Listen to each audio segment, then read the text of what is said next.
This is AV SuperFriends Off the Rails, an almost regularly scheduled open discussion on audio and video in higher education. We'll sound off about our most brilliant ideas, our dumbest mistakes, and everything in between. And because this conversation will almost certainly go off the rails at some point, we'll end up covering just about everything else. And now, the AV SuperFriends. For July 28, 2023, it's the AV SuperFriends Off the Rails. Welcome back, everybody. Time for another Friday afternoon podcast adventure with the AV SuperFriends. My name's Chris Decter. I'm joined today by Jamie, Mark, Larry, and Justin. And on today's show, we're going to discuss the AV industry and InfoComm and trends and all that fun stuff from the perspective of a multifaceted industry luminary. We'll just tease that up.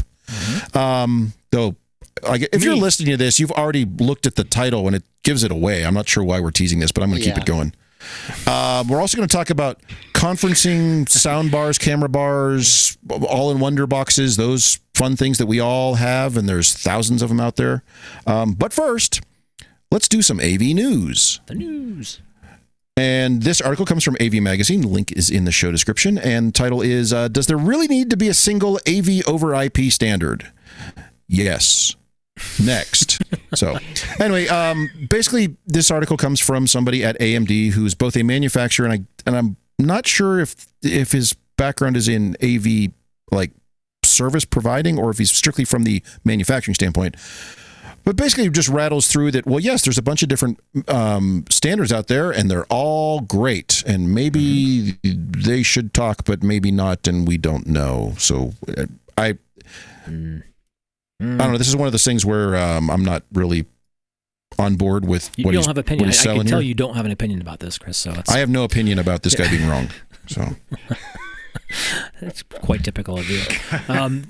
This was an interesting article because there's part of me that believes, like, yeah, variety is the spice of life. Cool. But if we're operating in like a network environments, networking at its core is about standards, right? It only operates with standards. So, wait, your Ubiquity network talks to your Netgear network, talks to your Cisco network, talks to your Juniper network.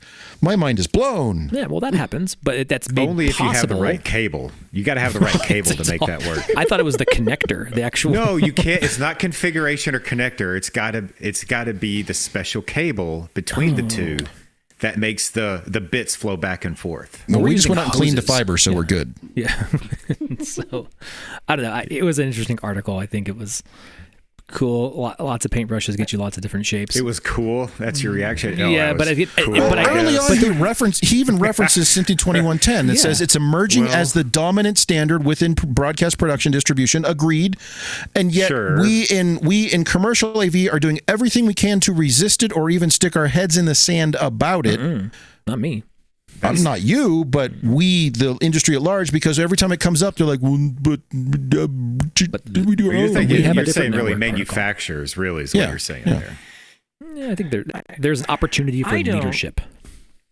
Yeah, I don't care about some of the differentiations, but on the other end, remember the days in cell phones?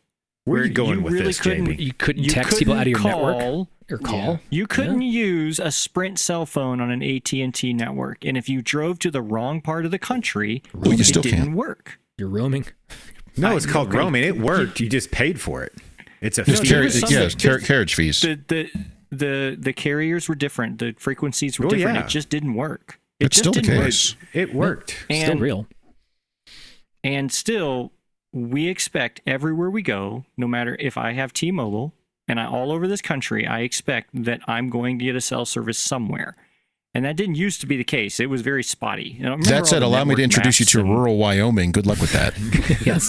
But I think the users demanded it, right? Could you imagine if that was still the case? Like radio. I mean, everybody's tuner had to pick up the same thing. TV.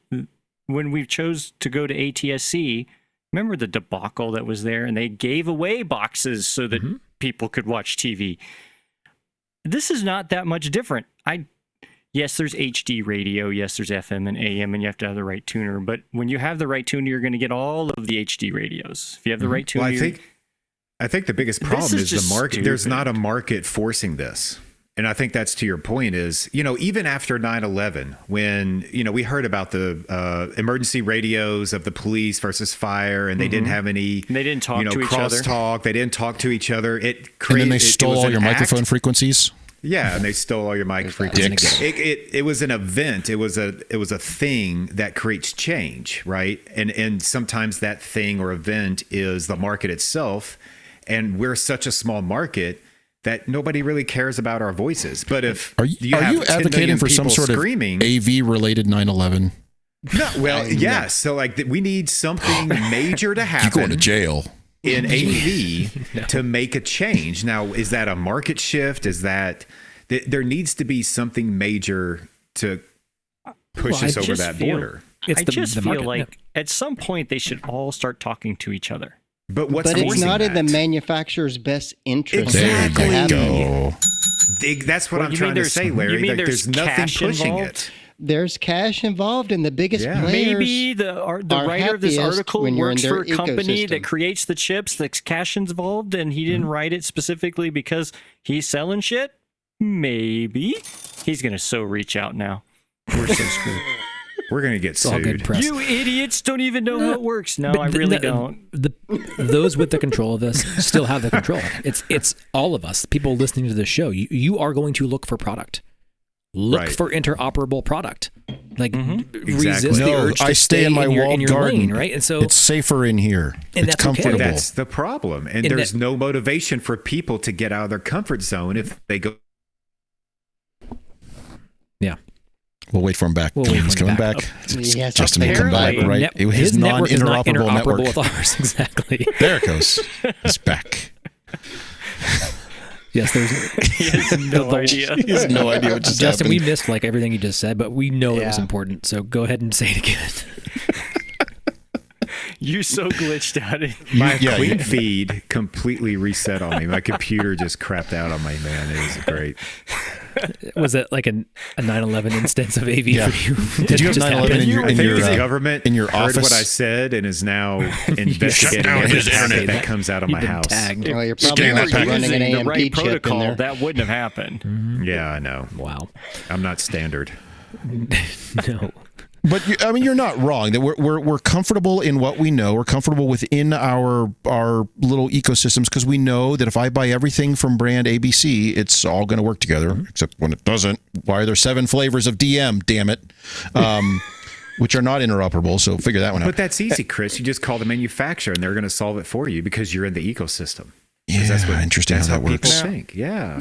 No, there's an element of truth to that. Like if you're vested in this ecosystem and your product, and you want to give your clients what they need to be interoperable with the things they have, right? And so it's kind of it's double-edged. The manufacturers, yes, there's no reason they should just wholesale switch to create interoperability. That just sounds like, oh, my stuff is now going to be compatible with my competitor. Yeah. Versus let me just continue to give what my clients want. And yet somehow they all got on board with HD-based T. So after a while. It took a while. Because they weren't developing it. And then when it was off the shelf as a solution, you're like, oh, why should I put the R&D into that when I can just use this one? And I think once projectors started to have that built in, that really sped things up. Because at that point, as soon as one of them did it, everybody else had to do it. But I remember when we were asking manufacturers, are you going to have an HD-based T input? And they're like, do you need it? And we're like, yeah, that's all I need. And they're like, oh, and they were feverishly writing on their notebooks in the back of the room.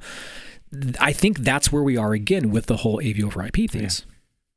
Now, I do think there's little bits and pieces in here, again, being written from a person from AMD, the chipsets and everything else, that I do agree with. Like, I don't really care what the codec is, but to have a chip have up these parts or be able to decode each of the codecs, I think is important. It's almost like if the chip in the decoder chip in your TV wasn't able to do H.265, now you can't use YouTube. Right. I'm not saying this is related. This is a stupid example, but I can only watch Hulu and Disney because I can only decode H.260 700,000 whatever -4. I do think having the chip available where it is programmable to decode whatever we need. I hate it when they're all lashed into one single piece of silicone, and that's all it ever does. Well, I've had conversations with folks that were working for some of these manufacturers, and they've flat out said, "Oh, we can reprogram this to be compatible with anything." Right? They're waiting for the leader to emerge. Well, who is that? Who's going to say? Yeah. And we have seen it. We saw it on the show floor in InfoComm that these ones that are quasi claiming that this is the thing, right? But then when we look at it, you're like, well, I don't know if you are the thing because you don't necessarily meet all of the stuff that I need.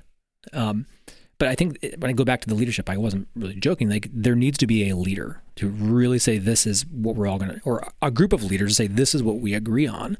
And right now, there's no financial interest in doing so. You're right. I mean, if you, we've talked about this before. If you had somebody big, like say Microsoft, come out and say we're doing NDI across the board, that would force it. Or if you had somebody big like Sony and Panasonic go out and shake hands and say we're all doing 2110 on everything, that would start to force that issue. But no one really will at this point, which is a little strange. And I'm sure there's a lot of different additional factors at play there. But until there is that either that widespread agreement, that leader who takes that position and moves the industry one direction or the other, or in Justin's case, they have 9/11 again. I don't see this happening because there's too much money to be made staying in your walled gardens. Yeah, there'll be those who say, "Oh, why should I have to do that? I'm just fine doing my different thing. You can't tell me what to do."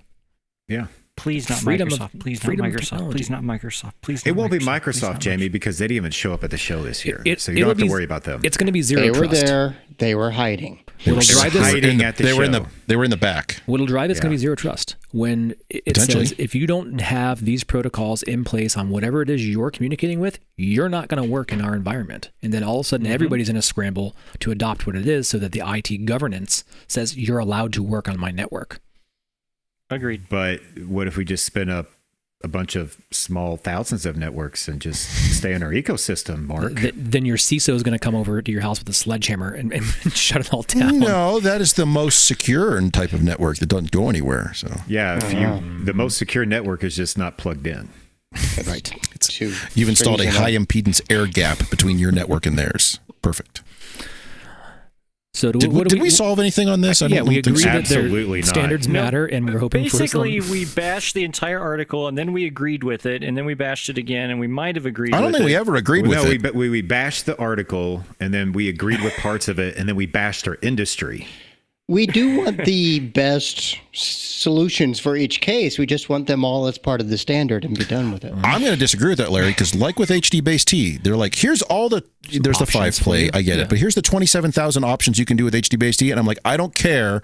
I need to fundamentally be able to send video and control, if I can, to that location and audio. But if I can do that, I'll make it work. And even sometimes I don't even have to do that. It's like I can get just video from here to there. I'll figure out the rest of it myself. So yeah, sometimes that's all I want. If it says HD-based I just want it to talk to each other. If it says JPEG 2000, I just want it to talk to each other. I think my bitch is that one says JPEG 2000, the other says JPEG 2000, but they're not the same. No, that pisses me off. Not communication protocol. Well, yeah, it's underlying encoding codec. Yeah, so. But you get.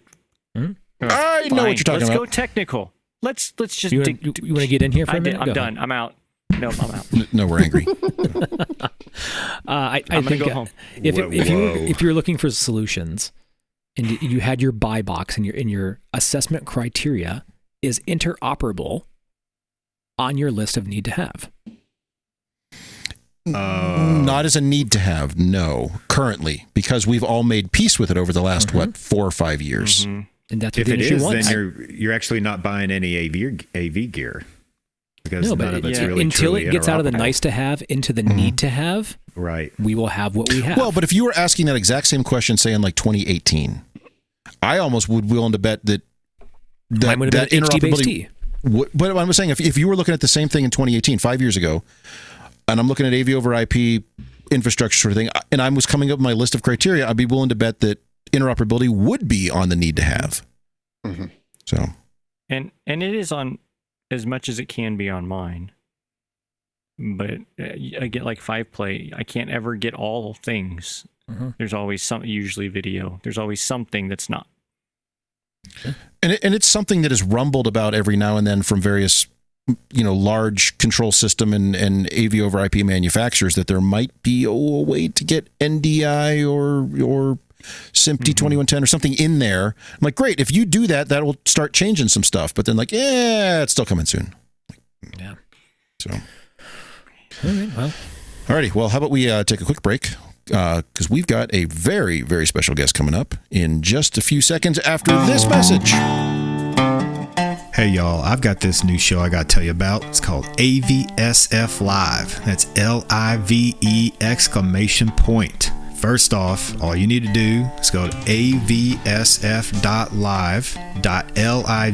not .com, not .net, but .live. Yes, it's a website, does work. We're going to try out this new live video thing. It's probably going to go over like a hair in a biscuit. You got to check it out. Come to the tweeters and look us up on LinkedIn to find out more information.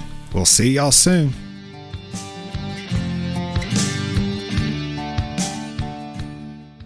All right, well, we're joined by Alesia Hendley, who is, well, I think we all know her as, well, you've got so many roles in the industry, on Twitter. You do so much. Do you want to give people a 10-second version of who you are if they don't know, and if they don't, why don't they know who you are? And then we want to talk with you about everything you're doing. All of it. Sure. Let's try and give this a quick rundown. All right. Alesia Hendley, a.k.a. the Smooth Factor, the Southeast Business Development Manager at Sennheiser and multimedia journalist. There we go. I think I got all of that out in one breath. All right. Yeah, that was good. That was nice. It sounds like you practiced at that before.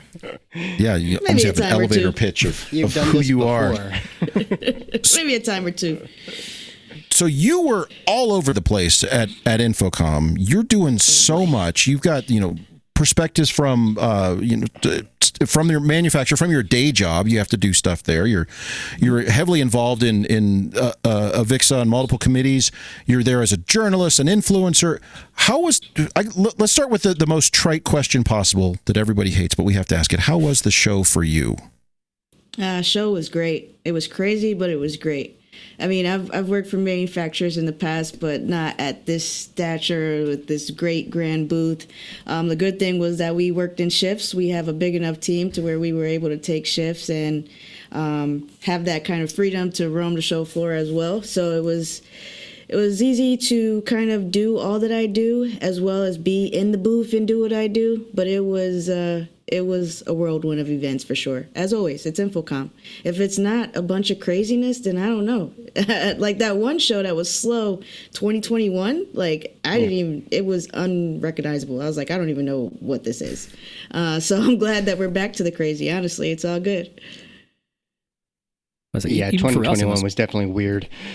Yeah, the whole world was weird. It's all weird at that time. This past show, for I think even us, it was different. It was really busy. This was probably one of the more busy shows I had been at in quite some time, and it's been a while since I've actually been. But just our identities at the show were different this year, and it was probably like the first time we really had to juggle that, right? So we all kind of our college selves, our social media selves, this podcast selves, and having commitments for those different identities. Like, how do you juggle that when you're kind of there, like that whole piece? I'm just curious because I had a hell of a time with it. Yeah, I'm a planner. Like, I try to plan everything down to like the minute. Right, like InfoComm is one of those things. That is not Mark and I. Yeah, that burned me. I tried to do that, and it was like, oh my god, I can't do anything. My calendar says I have to be over there and over there at the same time. Yeah, and then it's always worse when you go West Coast because my time changes so much, and then my calendars never sync, and it's horrible. But when it's here in Florida, that is like, yes, it's golden, right? But yeah, I legit plan almost everything down to the minute. I have multiple calendars for everything, and then I have one calendar that has overlaps of things just to make sure I don't have a blue meeting over a yellow meeting. Like, it's planning from the top of the year all the way through the last day of the show. So when you're planning those, how long is your typical day that you're organizing? Like, when do you get started and how late do you plan on going in one of your different personalities that you have to represent. Yeah, we're up at 5:30 every day that week, just because you got to jump fly. And then you got to do your networking. So, I mean, that could go until at least 1:12 at night. So it's full. It's a jam-packed week, but it's worth it. Like, everybody's like, how do you do what you do? I'm like, I honestly don't know. Like, I plan as much as I can. And when we get there, it's just, you're running off of, like, adrenaline at that point. Like, I get so excited to see everybody and hang out with people that I'm just like, yeah, let's do it. This is the week to do it. I got to lock in and... yeah, I come home and die, pretty much. Structured chaos. Yeah, exactly. I try to structure the chaos as much as I can. So the first time I met her was actually at the airport post InfoComm.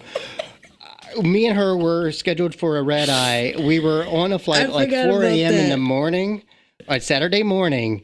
And like I recognized her from across the terminal. We were on the same flight. She recognized me. Neither one of us had any energy left to do anything. We just kind of like stared at each other, nodded, and went back down. Just that reminds me the coffee raise. I see you. I it hear wasn't you. even a coffee raise. That night was brutal.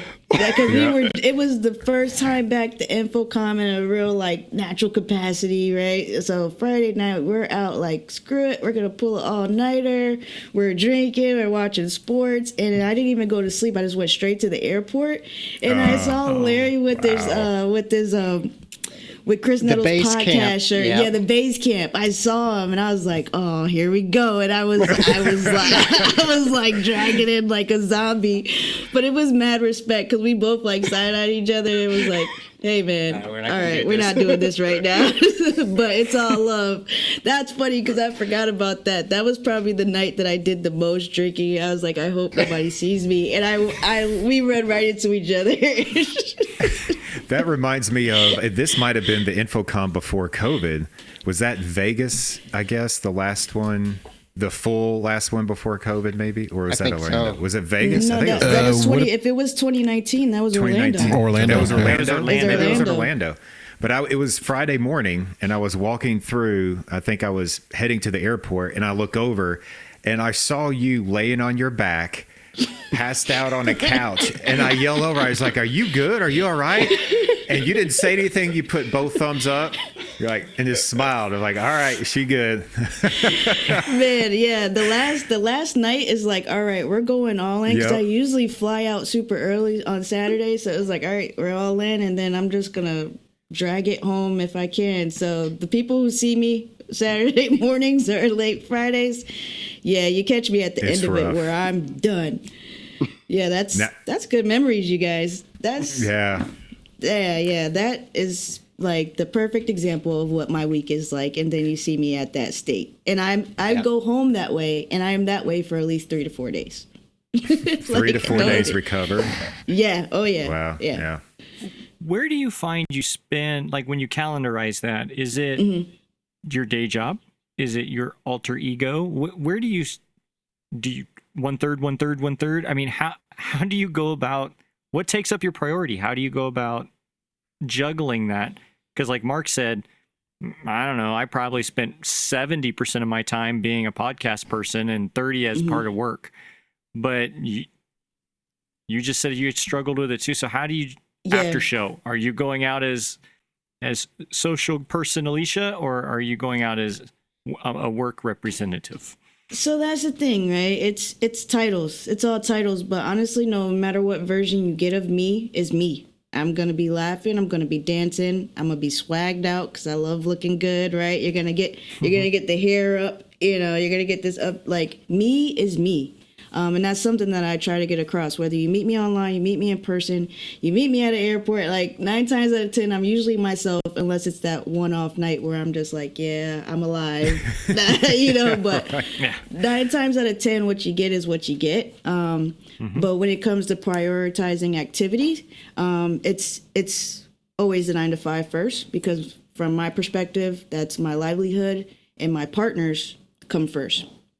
Right. Because I have to work around that. There's no way around it. Companies, they know who I am, and it's a win-win. When I join a company, they let me do my thing, right? They don't say, hey, Alesia, you can't do this, right? And they understand that. If a company doesn't understand that, then obviously it doesn't work out, right? But it all overlaps. So the 9 to 5 is always first, clients, partnerships, building those relationships, and then I build around that. And even building around those, it's just another tier of partnerships and relationships, right? It's all the same thing. It's just different avenues, I would say, of engagement. So it all works hand in hand. Yeah. So when you're registering for InfoComm, now this is a stupid problem.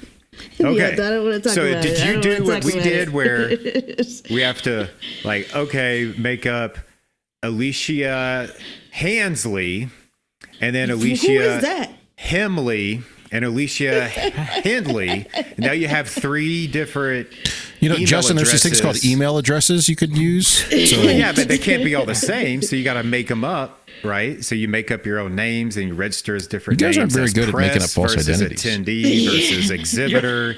How does that process work, right? Yeah. So technically, thankfully, on the manufacturer side, that's marketing getting all of us set up. So they use the business email, and I have an exhibitor pass. Then I get with press. I use my own individual personal email. That's a press pass, which is typically using my speaker, the speaker pass as well. So I usually just put all my badges on my backpack and I turn around when I walk through the door, especially if it's before the door is open so the attendant doesn't yell at me. But yeah, I have tons of badges. Okay, that's good to know. So if you have multiple badges, you don't have to hide the other 2 badges from if you're trying to they could see all 3 and they're good because we were flipping badges and hiding this badge and then exposing this badge. Yeah, our identities having or not having access to pre-show functions. That was a big hurdle that we thought we had figured out but didn't have fully figured out. So some of us did. Yeah. Chris I just climbed in a suitcase and they pulled me in. That's getting you jammed into that backpack and sneaking you onto the floor. You tried to literally sneak in one day, and that did not go well. Yeah, you got caught. One day I got yelled at. The other day was easy. It varies, man. But if you have that one kind of badge, it was a little bit harder when I was an end user because I would just have my press badge.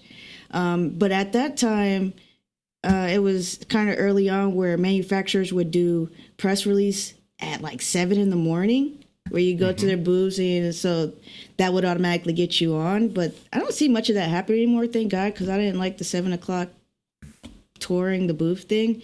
But yeah, when I was an end user, it was a little bit more challenging because that exhibitor pass is really the one it'll get you in, no questions asked. Yeah, the go where I want pass. Yeah, exactly. During any time, right? We don't care if the hall is finished or not. You can come in here. Yeah, it's all those secret sauce things that you got to know if you're going to wear multiple hats. Yeah, it takes a little finessing, a little getting yelled at, trial and error. So were there events, things, product that as you have these different identities that you use, they look different to you, right? Mm-hmm. Were there things that you see differently from the different hats you wear on the floor, or just the whole show wide? Are there any examples where you're like that, this role I have, I was really into seeing these types of things versus this role, I was really into seeing these types of things? I don't think it was like a seeing type of thing, right? I'm a geek like everybody else. I want to see as much as I can, digital signage, audio, you name it, whatever. I'm trying to see the coolest thing on the show floor from all perspectives. Check out competitors, check out what's new. So I keep my finger on the pulse of technology. I've worked really, really hard for my technical background to the point where I never want to lose it. So I'm always looking for the latest and greatest and seeing how I could get my hands on it. But what was most challenging was not necessarily looking at things. It was realizing, all right, I've been pitching and talking to my partners and my clients all day and answering their questions and going down that road. And then I had to immediately switch it to being in front of the camera kind of personality, covering the show. And that was a little bit harder than I expected, to be honest with you guys. Like, a lot of people that see my videos are like, "Oh, you're a natural. Ha! I should create a blooper." Like, I should create a blooper reel. It's fun. Like, and the challenge was switching between all of these things mentally so fast. That's where the challenge came. Because, I mean, I could be hanging out, not at work on a weekend, and hanging with friends that are in the industry, and we end up talking about Sennheiser because we all geek out, right? So, like, that's what I mean by everything overlaps. But when you're talking in a booth all day with your partners, and then immediately you have to go and be like, oh, we're at InfoComm 2023, this is what we're about to see. Like, it was a lot harder than I thought to switch that. Like, I didn't have any real downtime between that switch. So it was more of a mental, it was a mental challenge this year. I can't lie to you guys. So you said you're a technologist. You're really intrigued by, keeping your finger on the pulse and what's the fresh new thing. So what did you see? What did you see as a trend or something really interesting on that floor that maybe you didn't know was going to be there, or something new, or something that our listeners say, hey, this is something I think is really interesting? Yeah, I wouldn't say new, but creative, yes. I liked how View Studios got involved with what we're doing more, which is interesting, seeing that they're more production. At first, I didn't get how our industry was so kind of separated, right? It's like, oh, you're in production, you're not technically in AV. You are something different, right? If you're in music, oh, you're not technically AV, even though you might be a studio engineer. Oh, you're live sound. No, you're not really pro. We don't, you know what I mean? So, like, it's just this weird thing that I honestly could never wrap my mind around. But seeing more creative kind of deployments like View Studio being shown at InfoComm is kind of like, oh, maybe we are getting out of our box of standard UC, and that's all we talk about. Or, we're getting a little bit more beyond huddle rooms and trying to be more creative and embrace these different technologies and what we do day in and day out. So that's really what I pay attention to, because that's how we grow our industry from people who don't know about us. And that's also part of why I started creating content, right? We all know AV, but everybody, it's like we're in our own little bubble. Nobody else knows what it is because we've been in the background dressed in black for years and years, or it's installed in a ceiling. You never see it, right? And that doesn't help invite new people into the industry. So I started kind of creating content about it to try and amplify what our story is. We don't necessarily market our industry very well, even though we are in every little piece of entertainment or a conference room or a courtroom, right? Like, there's just so many different avenues that I never knew about, and I focus on highlighting the different ways you can get into it. So when somebody like View Studio is at InfoComm, I'm like, okay, maybe we're trying to gain a bit of a creative edge here that can excite some younger people, excite some people who are maybe in filmmaking and didn't know they could do this, right? It doesn't matter. So I like seeing things like that. That's what was really interesting to me. I had a conversation with one of our newer employees this morning about that very thing. Mm-hmm. Like, how do we make our industry attractive to recent graduates, high school or college? Don't care. How do we do this? How do we open it up? And sometimes we tease about it all the time here. Each one of us, well, I came from radio, or I came from tours, or I came from, every one of us has it. We landed here because, well, we were tired of doing the other thing, but it was loosely related. Except Justin, he just showed up and kept doing it. He just showed up. How do you promote that? How do you say, what are ideas that come from you in your show, in your discussions, your articles, your social media? What are ideas that you say, hey, look, we exist, we're kind of fun? How do you do that? What's your message? Honestly, so backtrack a little bit. My dream job was working front of house for Beyonce.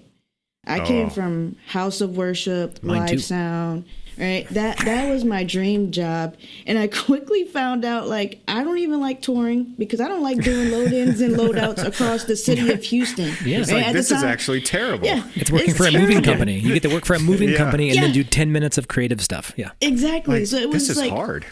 It just wasn't making sense to me. I was working for a company that did we would go and set up at hotels, and I was living in Houston. So it was like, this is like, we're driving it's always cold down there. It was crazy. So I realized, okay, touring is not going to be for me if I can't take it in Houston, Texas, right? Like if I can't even get out of this. So I quickly realized I had to pivot. So honestly, when I'm talking about our industry, I'm like, listen, man, you like microphones, you know how to work a mixing board, or you like production, you like your favorite brand is this. Have you ever thought about working for them? Right? I mean, because at a point in time, it was like I love teching, and I had to gut check myself when I chose to leave that side of the industry. Because it's like there's nothing better than getting goosebumps during a show and that you're running front of house on, and everybody is like in the zone with that artist, and it's just amazing. And I was like, but listen, I need some health care. I need to be able to fund this dream. You know, like I need a grown-up job. I reached a pay cap. So that's kind of like how I explain it now. People are like, Alesia, what do you even do? I was like, your favorite brand, like, just think about it. You can actually work for them, right? You love Sennheiser headphones. You could actually work for Sennheiser. Fund the dream. You want to have your music studio in your house? Great. But this is something you can do and make a decent living for yourself. And then when you start seeing the cooler aspects, right? The digital signage, the things that are a little bit cooler looking, that also does help telling the story behind those things. And I've focused on that in the past. Like I used to head the digital signage podcast back in the day before digital signage, before the COVID DSE Expo happened. So I've engaged in all these different verticals, and I think that's what it takes to you got to exploit all of these different verticals and find out what excites people. And then once they're in, then you find your way like the rest of us. We all stumbled into it, and we're all just finding our way. Yep. You know when you've made it whenever it doesn't feel like work anymore, right? Yeah, exactly. Where you feel like, oh, this is just kind of fun. There's always bad parts to every job, but at the same time, if you get to a point where it doesn't feel like work 80% of the time, then you're probably doing good.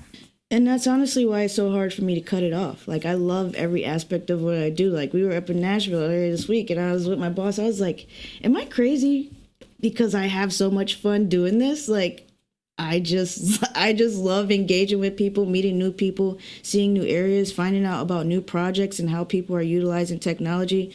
I love it. So, I mean, but it took me a while to get here. Like, right. It doesn't happen overnight. That's for sure. I started in churches, load-ins, load-outs, in-house teching, went to residential, came back. Like, it's a roundabout, but eventually you find your way. It's super interesting because I think everybody has a similar but yet unique entry, right? And so the one thing I always kind of hear woven through is like this incredible systems thinking that everybody loves to think through all these problems. And then on the other side of that spectrum, I always hear is like, there's actually a love of the sheer terror of all this stuff, right? That when I came from front of house world, that's like knowing that at any point in time, whatever could possibly go wrong, it might go wrong. And then you're going to be comfortable with working through that and getting to a solution, creating that experience. And like just knowing, sitting back and having that moment where the stage is going, the show's going on, you see people into it and they're having that experience, right? And that you can create that experience, whatever we chase, that it is, you can create that experience through signage. You could create that experience through television broadcast. You could create that through an immersive, now it's like the esports thing, right? And so I think it's a shared experience that we have, right? It's not like, oh, you can do this one task or skill really well, but I think we're all chasing the creation of that positive experience. And I think, you articulated it really well. It's like we all get there a different way though, but we all have like these really common threads. And I think it's always fascinating to hear that from folks. Yeah, we're artists at the end of the day, right? I mean, we're trying to find that moment on stage where we're just all in it. And then, I don't know, your network goes down and you have to figure out how to get it back and make it work, right? The network never goes down. The network's always up. It's never the network's problem. Hey, I was an end user. I've been there, done that, right? It's real world situations. Okay, so I'm going to make you do this. The difficult, absolutely stupid question. You ready? All right. You've been in every vertical, it seems like, every vertical of our industry. Almost. Right? Which one are you leaning towards as being, that one was fun? Was it house of worship? Was it residential? Ooh. Which one really intrigued you and said, You know what? I really dug that. I don't know if I want to go back and do it, but I really dug it when I was there. What? Do you have one? Which one did you like? That's tough. So I'm going to say when I worked in a multi-purpose facility for a K through 12, right? This district just had a ton of money. And if we didn't use it, we lost it. So we had the latest and greatest of everything. And that's kind of how I found my way into everything. One day I was running lights for the Nutcracker. The next day we were setting up for a prom of over 5,000 students. And then the next day we were doing homecoming in our stadium and ESPN trucks were pulling up for the football. And then the next day Toby Mac was pulling up for his live show in our arena. So I have to say that was kind of like, I feel was the best time in my career because I was doing something. There you go. I was doing something different every day. And again, It's a lot. Focusing on education. It was crazy because you would still have the teachers bringing their classes in. Colleges would come in and do fast food things. And it was always something new. And that's where I learned a lot. So much different technology, so many different things. We had digital signage, we directing football. It was crazy. So that is kind of a hosh-posh of everything. That's why I say that one was my favorite. I guess K through 12 is its own vertical. Yeah, I think that's really fair because that's a lot of reasons why most of us stay in higher ed. It's because every single day we're in a giant stadium, we're in a regular old classroom, we're in somebody's boardroom, and most of us have a movie theater. I mean, we just about have everything, and it keeps it interesting, and we get to go home at 5 o'clock. It's the thing we all love, and we're all like disgruntled about. It's different every single day, and we love it. It's different every single day, and we hate it. I was the weird one though, right? Because it wasn't like I was just I was focused on classroom technology. It was this event space that ran almost all the time. So the hours is what got me. I was like, all right, I don't know if I'm going to be able to do this anymore. Yeah, it's not sustainable. And I wasn't going to be my boss in like 20 years, so I had to figure it out. And then that's when I found like the world of InfoComm, and I was like, oh snap, I could work for these companies, and it was just like a light bulb. It was a light bulb, a gut check, and then a light bulb. Yeah. That actually makes complete sense. Yeah, you guys. Okay, good. I'm glad I'm not talking crazy talk here. No, that makes complete sense of what you just said. Perfect. I kind of had that moment too, is working young in IT, doing like Novell administration stuff. I was like, this stuff sucks. And then we started playing another technology and doing post-production. And I, got exposed to InfoComm, had some ideas, and completely flipped my whole career path in 180 degrees. And here I sit. So we kind of all have that similar story, Don't be afraid to pivot. There's a way to stay connected to what you're doing, but don't be afraid to pivot. It might not be exactly the same, but it could change. It could change everything. Yep. I think that is like the elegance of our industry, right? Any different part of the vertical is that it will change. Yep. Like it's going to, and like I think we all acknowledge that there's going to be opportunities because of that change, right? And that becoming comfortable that in 5 years we're going to retool everything we're going to do, right? Look what we were doing 5 years ago. What are we going to do in 5 years from now? And that it's just fascinating. Wait, you guys aren't doing the exact same thing you were doing 5 years ago? Yeah, 5-wire everywhere, VGA. It's the same. Nothing's It's all VGA. Yeah. If I hear that term one more time this week, VGA, that's crazy that we're still even like that is being entered into the conversation. We're bringing it still back. all about the VGA sunrise. Sunrise, stop. Yeah. Hey, if you can run a record player, you can run VGA. I'm just saying. Yeah, I feel you. It brings that analog do warmth. what you got to do. It's all analog. Yes, my video analog warmth. I want that. There you go. Do what you got to do. With the show, with your experiences, with your conversations, with the idea that we're always changing and tomorrow's different. If you had to encapsulate just the last month or so with InfoComm and everything else, what does the next year or two look like? What is the thing that's what are we looking at? What's coming our way? What are we looking at? What's going to be popular? Are you trying to ask her what Sennheiser's working on that's like super secret right now? Or are you? We didn't If she's willing to share that, we'll take that too. Yeah. Yeah, I mean, I'll take like what's that. in your secret development lab? I What can't give trend? You a secret development lab? What? What trend? What cool from stuff? Germany to come over here and pick me up and take me. Yeah, das ist gut. I've been trying No, to get me thanks. to Don't make give fun them of their the Germans, German man. engineered microphones, and they won't do it. You were close at that HETMA booth. You almost had one. Oh, I almost had one put in my bag, but darn What is Joe it you're Way looking for? stole it out of my arm. Oh, every Jamie's time I upset he talk didn't to- get a Neumann mic from Kornstein. Yeah, Oh. yeah. Well, my, all right. There I'll may talk- I'll and talk or to may the not been others who boss. got them, and Jamie was not one. I was not one. I don't think he got it. I think it I went don't think back. he did either. Well, I was attempting We to like to get believe it, it. and then he caught me. I'm not Then he fast. caught me. You get caught a lot, But so- seems like. I You said you got really, I'm that guy. He's like, you know what? He looks kind of. it gotta be He's more like stealthy. low key Get him. sketchy. Like Yeah, Jamie needs to be more that little self-aware. dude's got. There's Yeah. there's something going on there. We need to watch that one. Okay, He's but not I'm sorry. intimidating, but we're gonna watch that guy. But what's the the trend? question? What's coming up? What's the trend? What, yeah. Is there a Trent? question in there somewhere, Jamie? I'm just trying to Just, figure. just Jamie No, recounting no. his tales of failed I'm theft. all over the damn map. What's the new trend? You What's trend. cool? What's coming up? What are you excited about over the next year or two that you saw at the show or in industry? What is the next What cool am I thing? excited about? That is not that dumb eye thing in Las Vegas. That doesn't count. The next thing.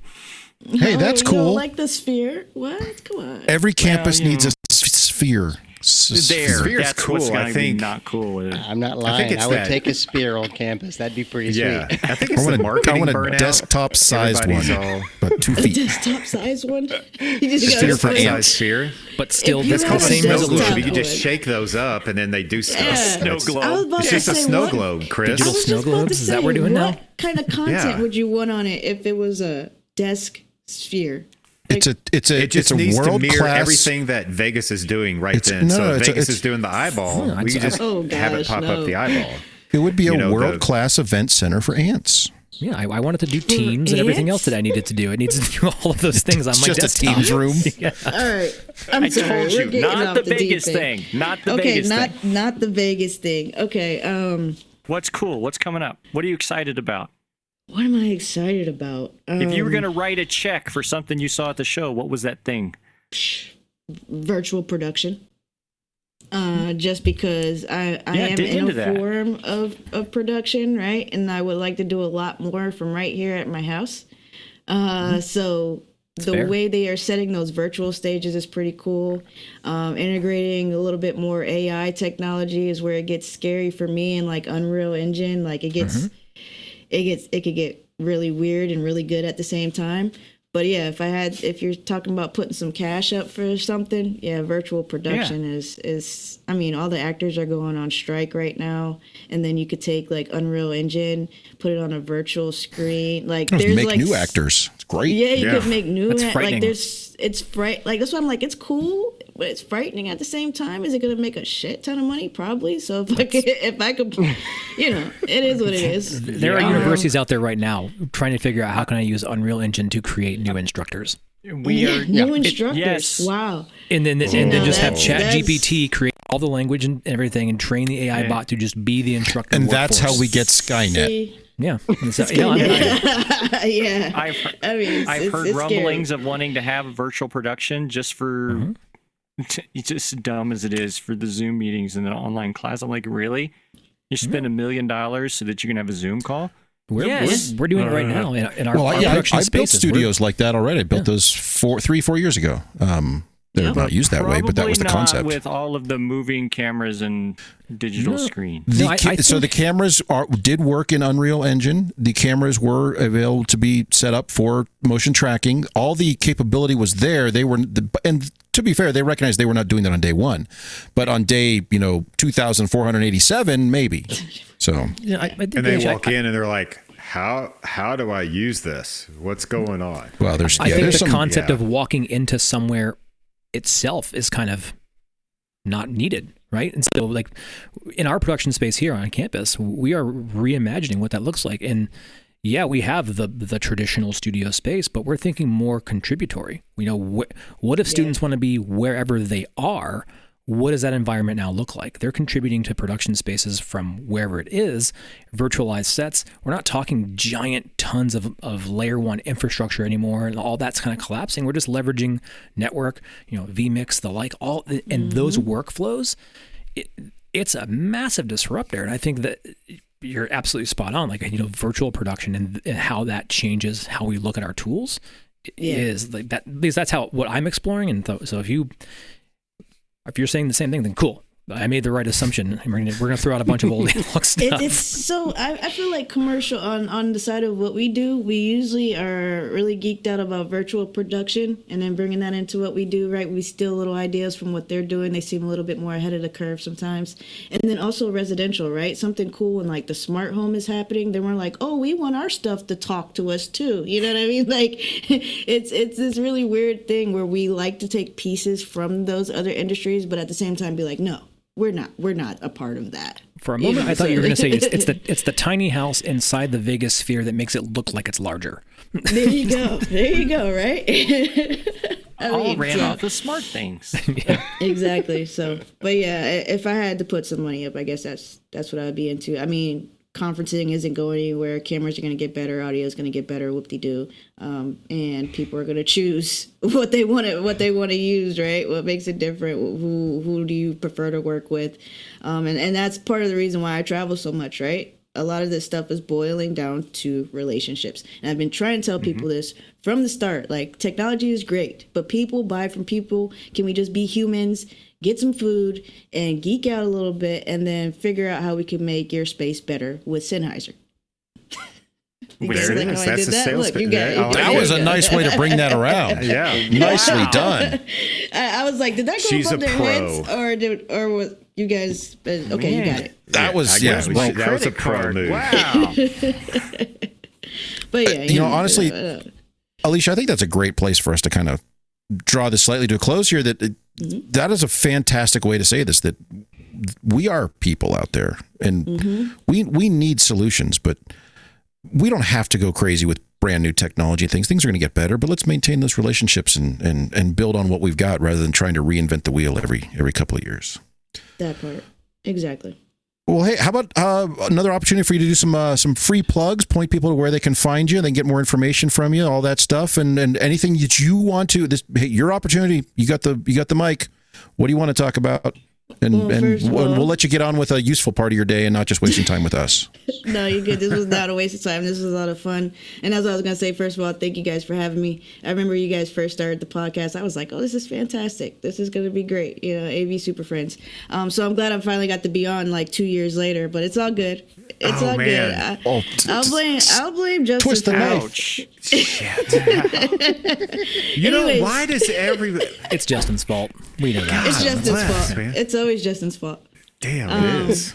No, but in all seriousness, thank you guys for the opportunity to join you and hang out with the Super Friends. I really appreciate it. If anybody wants to get in touch with me, I am basically on all the things at The Smooth Factor, even including my website is thesmoothfactor.com, right? Nobody else is going to have that name.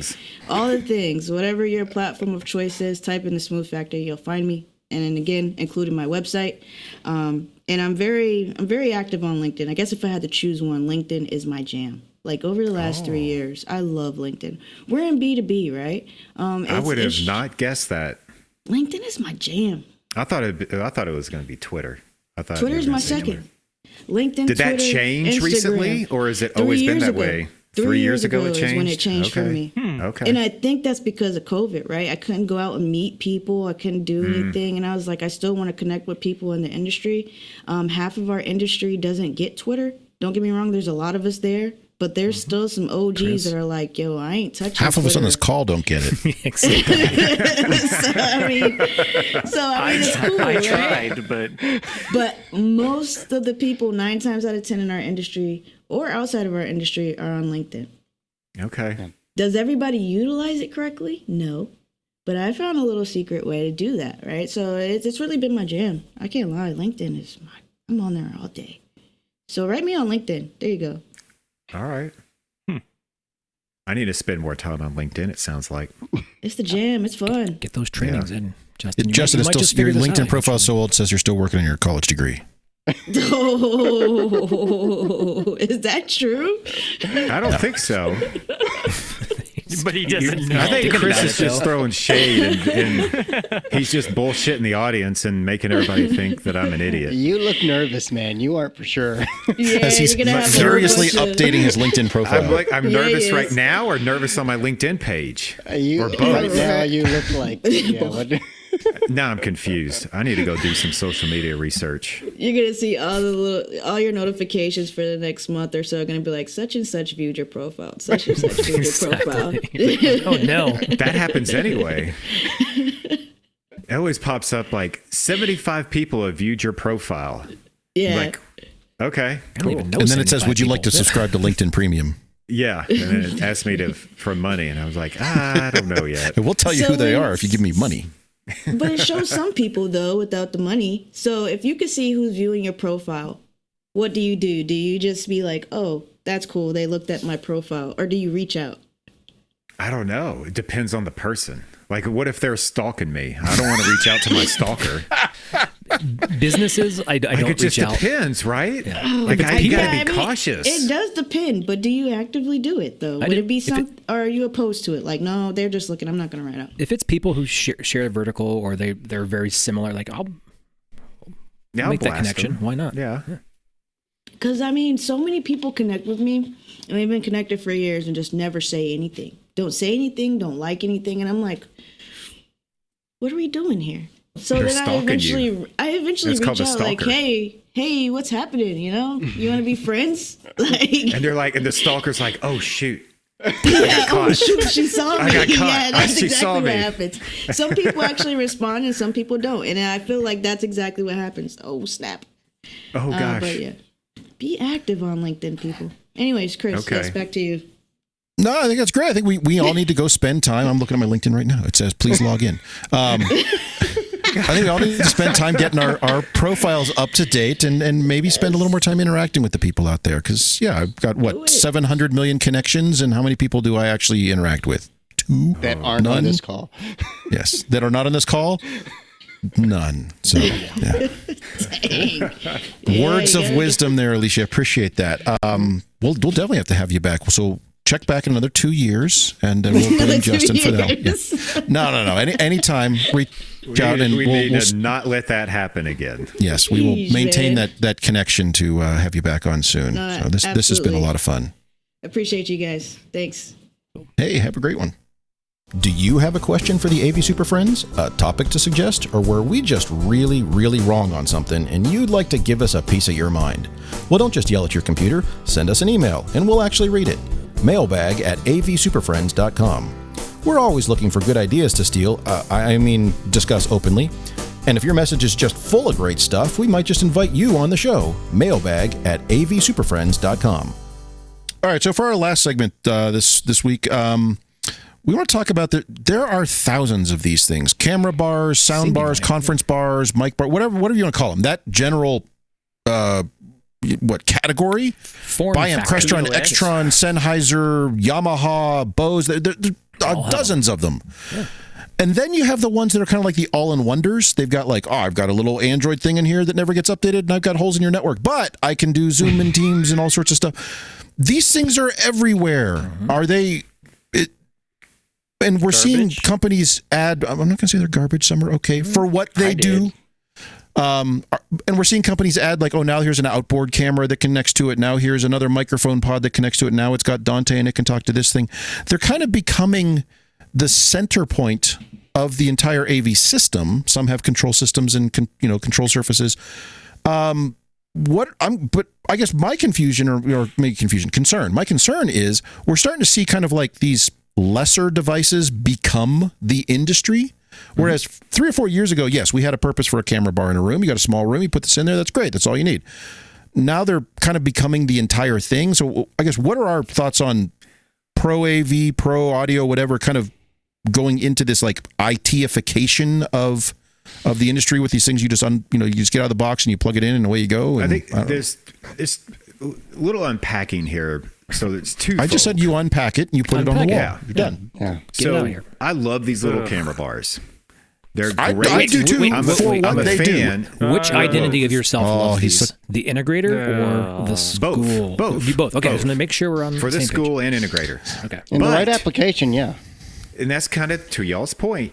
They're perfect for the right room. And once you get one or two seats past that perfection, they're not even an option. Okay. So are we discussing the point of IT thinks that the all-in-wonder bar is good for every room, for everywhere? Or are we just bashing the all-in-wonder bars as the potential of something bad down the road? I don't think any of us are bashing them for what they do. I think the concern is they're now becoming the end all be all. Because they're being put in too large of a room? Well, potentially. But there are ones that can expand. Yes. Yeah. So, if I can have outboard audio from it or additional microphones going in, is that still a viable solution for a larger space? The way I go is if I can keep the standard experience the way I want, conforming to the standards that we need to design to, it doesn't matter. It's a good solution. So, and my concern is evaluate. like following up what Chris said. I'm getting asked about these products from IT people. So they're getting pushed into the IT infrastructure as solutions. And now I'm arguing experience versus product. Yeah, I will say, to your point, Larry, I agree. But what IT's pushing is not the camera all-in-wonder bars that I like. They're pushing stuff that are even worse than the ones that I like. I think there's a gross misrepresentation of the solution at large anyway. Yes. Yeah. I think you have the experience different levels of shitty here that we need to unpack. The cuddle space experience, or as seen on TV and or the internet, or however you experience your Logitech Rally, wherever they saw it in the actual thing. I will refrain from telling you where I put those. Yes, and because we put those in the trash. I in the see trash these can. Asked about a lot. That's not true. And I am often say, "Hey, we have this classroom. We're going to do a conference. Can you just put one of these in there?" And the answer is nope. No. No. Because they see the experience that may have happened on this commercial, or somebody had it in their office, or somebody had it in a small space, and they're like, "That's exactly what I want to do in this classroom." That must be the tool to do it. And so they believe that, and that's not true. I think we need to blame marketing. It's marketing's fault. It's not product engineers. It's not customers. It's the marketing. It's hiding in plain sight. It says this solves this problem, but it only solves it for this specific instance of it. I think some of it is. You think it's being marketed correctly? A lot of times it is. Like the marketing images show it in the correct room. I mean, the image it might, but the words that people say from the same company do because not they purposefully say that. don't say does not work in a giant auditorium. They're not gonna say that. Like no, but the it's like help it's support like coordinator is going to come and ask for it.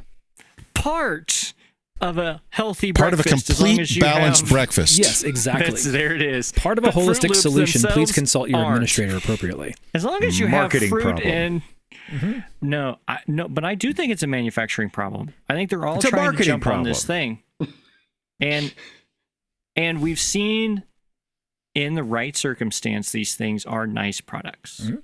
But I'm tired of it's USB-C. You can only be 6 feet away from it. You can't extend it. You can't do, and it's like, well, just stop. There's some companies that should not be in this market, or we're going to expand, and we put a port on here so that you can put this on your Dante network, and you can get the sound and video or sound and back and forth. Well, how about the camera that's on it? Oh yeah, that's just USB. We don't make that. We just buy that. That's a different scale. And I'm just so damn tired of everybody wants a piece of this market because of what we've said. That's where the money is, though. That's where the money, The Zoomer things, the neat things, they're just... Look at the business of it. I've said on the show, the number it's one growing shit. segment of my offering is the small conference room, medium conference room, like that. Yeah. So the market is providing tools for that, and these things work great for that. They work really well up until the point they don't, and they don't work at all. Like that, and there is no gray area. It's a marketing problem. Well, so to your point, Mark, about, I have done way more administrative, medium to smallish conference rooms than I have classrooms in the last 2 years, because that's what everyone needs, and they're coming back to campus and realize they need better audio. And if I walk into a room and that's the farthest person is no more than 15 to 18 feet from the screen, you're getting a camera bar, and I'm walking away. Yep. And it works well. Absolutely Exactly. a case. But I'm again, why does this stupid camera need an extra driver software? Marketing problem. Why? That's not marketing. That's Why bad did you manufacturing. So there's all these little things. I'm like, you took all the easy out of it. I'm sorry. In the rights area, we're all on the same page. It's the misuse that pisses me off. And so we can go around the horn really quick. It's misuse because it's a marketing problem. Does the normal sound bars that we're seeing, all in Wonder bars, insert whatever brand, does it belong in your standard classroom space? Yes or no? I will say no right now. If I have a small classroom, no, standard classroom, not small. Standard. Not hedging it. Standard classroom. No, come not. Okay. What if we put 3 of them in there? No, that's dumb. Oh, well then. Get that shit out of here. Come on. What if it runs Zoom rooms? What if we put 7 tires on a car? What happens now it if is we put the 7 standard, Jamie. tires on a car? Does it drive better? That exercise I is had all a about. company call me the other day and say, "This is great. Put it up your rear." But it's certified, Jamie. It's certified. Was it a marketing rep, Jamie, that told you that, or was it a product engineer? It was a marketing rep. They don't let product engineers on the phone. My local integrator trying to sell me a bunch of them, but sell you sales marketing. Point proven. We have this thing, and if you just buy the Zoom Rooms license, it works wonderfully. You can stick that thing right up your keister. That sounds like marketing. Justin and his marketing team. But I do love them. Don't get me wrong. I do like these for the right space. Exactly. So we just did one in the huddle spaces. They're great. They really are. Yeah. But we just did a small. This was pissed me off. Small conference room, and it was it seats probably maybe 12 people. So again, farthest viewer is about 12, 15 feet away. It works great in there. There were other problems with the space, and I just took all the stuff out of the room. I took out all the HD-based transmitters and receivers. I took out all the button panels and all that, and I said, look, here's a camera bar, here's a monitor. I put a computer in the room. I said, there's a wireless keyboard and mouse. You log into that. All the problems stopped because it is now for that space. It is the right solution.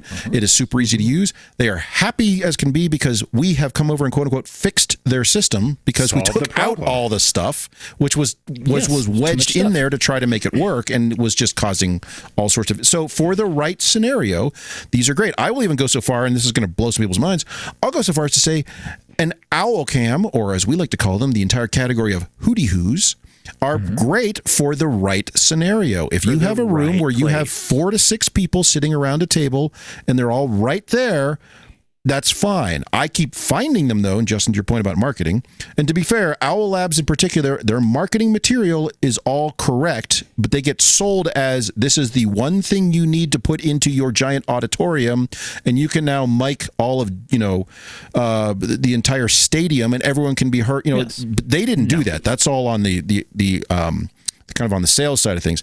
But I keep going into rooms where their cameras and mics don't work, and there are 2 or 3 owl cams kind of lined up along this like massive flock of them.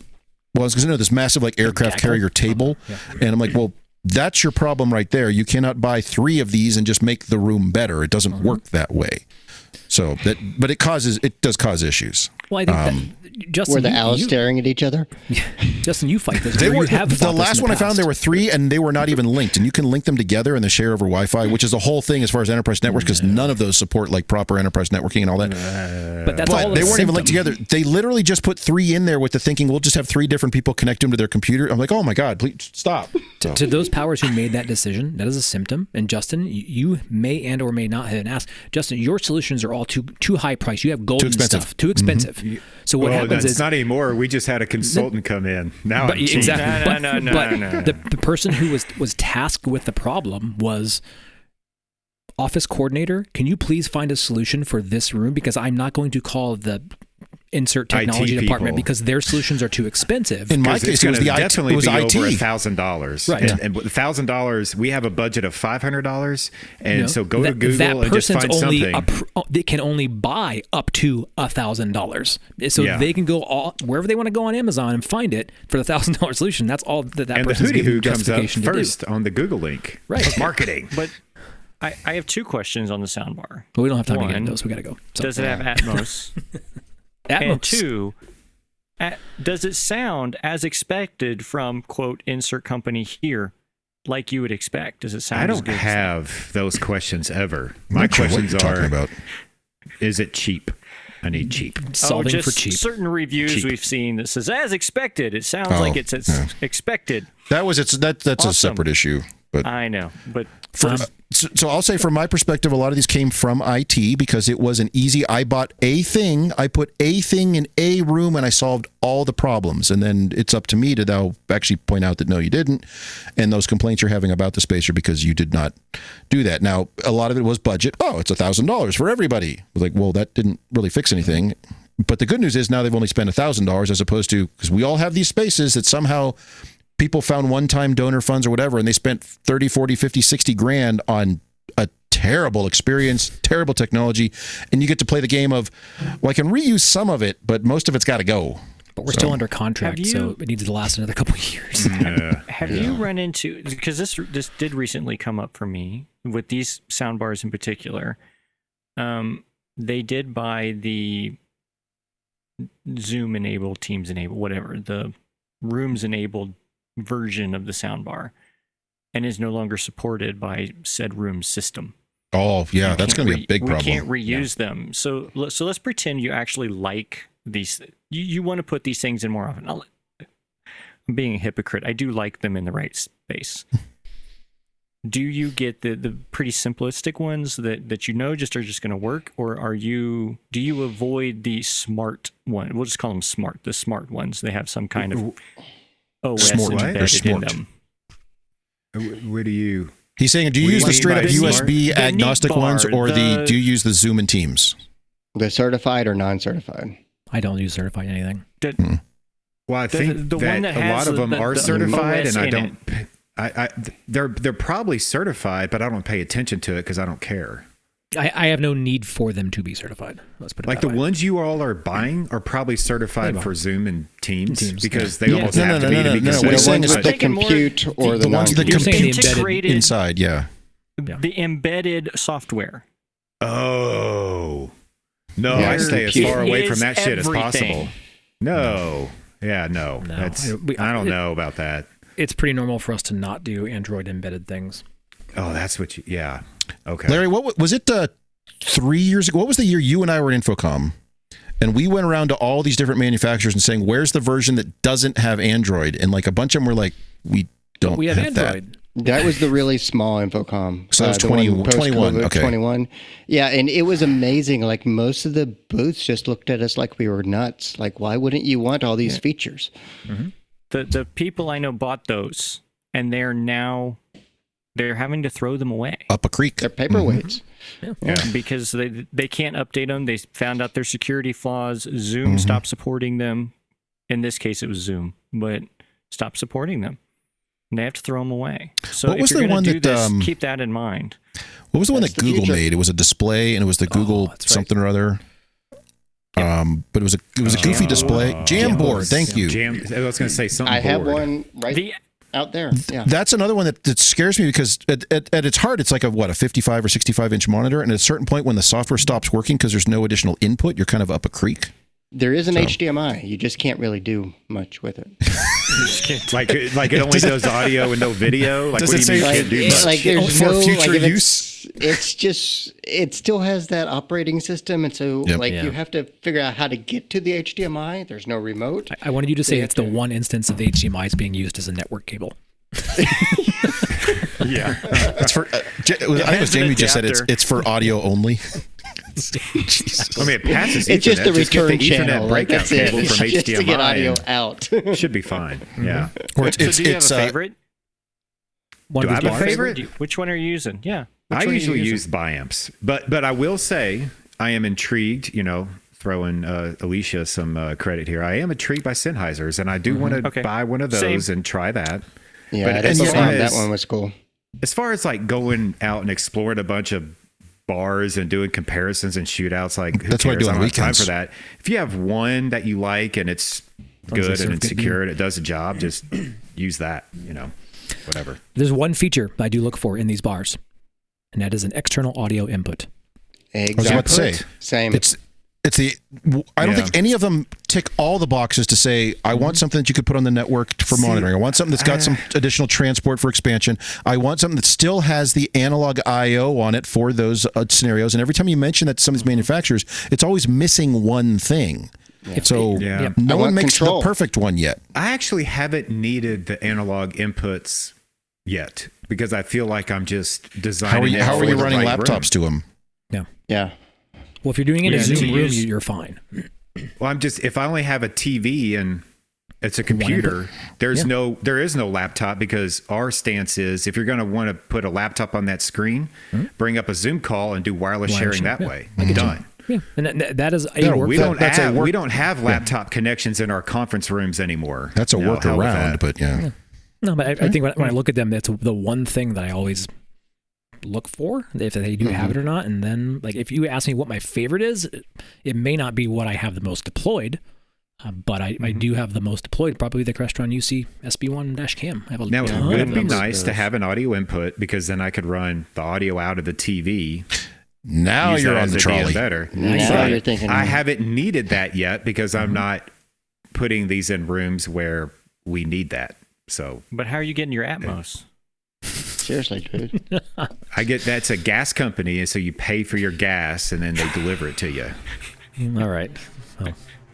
Well, maybe someday someone will make the perfect all-in-wonder bar, and then they'll put Android on it and ruin it. They'll say it's available only as a Zoom room.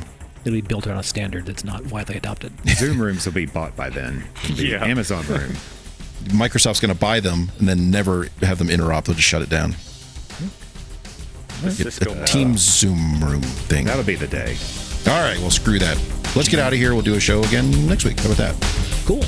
Well, we've managed to ruin yet another episode of AV Super Friends Off the Rails. You can contact us with questions, topic ideas, or general complaints at mailbag@avsuperfriends.com. If you complain loud enough, we might just invite you on the show. Nice work, everyone. Sharp broadcast. Really good. Everyone on the floor as well. Really a lot of hustle. I liked it. The opinions expressed by the AV Super Friends are solely those of the individuals and do not represent their respective institutions, organizations, companies, or clients.